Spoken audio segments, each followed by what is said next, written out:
Hello, I'm Nick Sutton, and I'm the Director of Education at Dharma, and I'm the Director of Continuing Education at the Oxford Centre for Hindu Studies.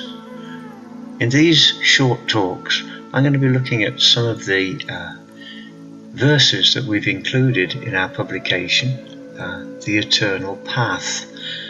And particularly in these opening talks, I'm going to be considering the concept of Sanatan Dharma and looking at passages, verses in which Sanatan Dharma is considered in the early Sanskrit texts, particularly verses we found from the Mahabharata, all of which form the basis of the Eternal Path. So today I'm going to be looking at a verse from the 13th book of the Mahabharata, which is called the Anushasan Parvan, and this verse is verse 22 of chapter 147. So I'll start by reciting the shlok in question. Ahimsa satyam akrodho dhaname chachustayam ajata shatro sevasva dharma esha sanatanaha. Now I'm sure you heard at the end the three words Dharma esha sanatanaha, which mean this is the Sanatan Dharma. So here again we're getting a definition of what is meant by Sanatan Dharma, what it actually means to be a follower of Sanatan Dharma.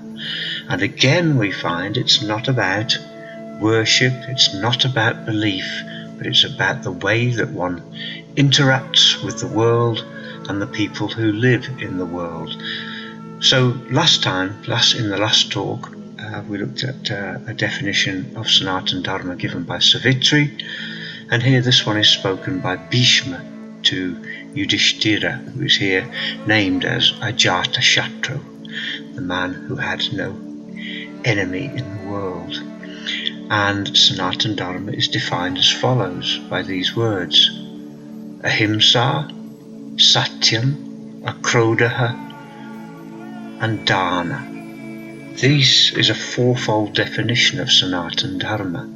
So Ahimsa, a commonly used term, a well-known term. It means not harming, non-violence, never doing damage to another living being. And it's an enormous concept, one of the big ideas that has dominated Indian religious and to some extent secular thought as well.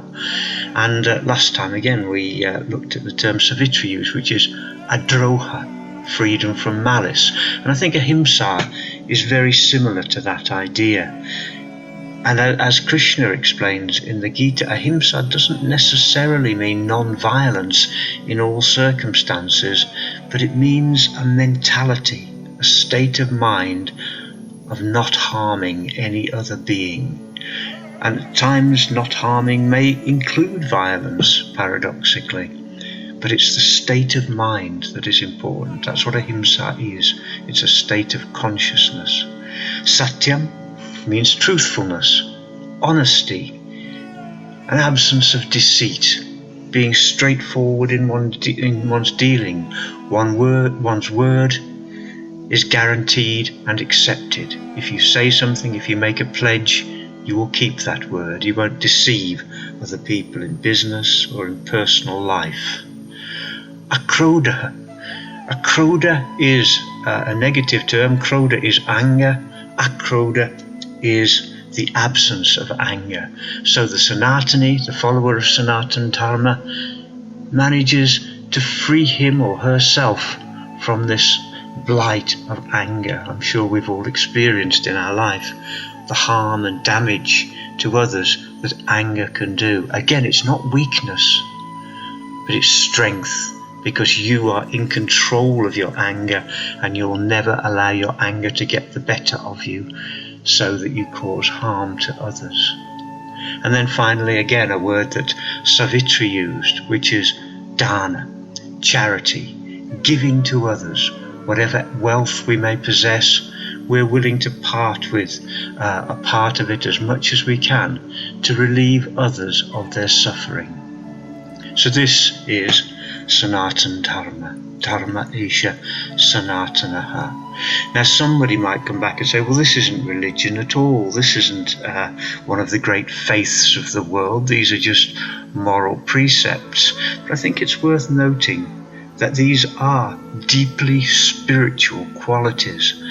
And I say that because really only a person who is experiencing some degree of spiritual awakening, spiritual enlightenment, can begin to properly implement these great principles in their lives. In other words, to be genuinely a follower of ahimsa, to be genuinely honest in one's dealings, to conquer one's anger, and to have that state of consciousness where one instinctively feels compassion and gives to others.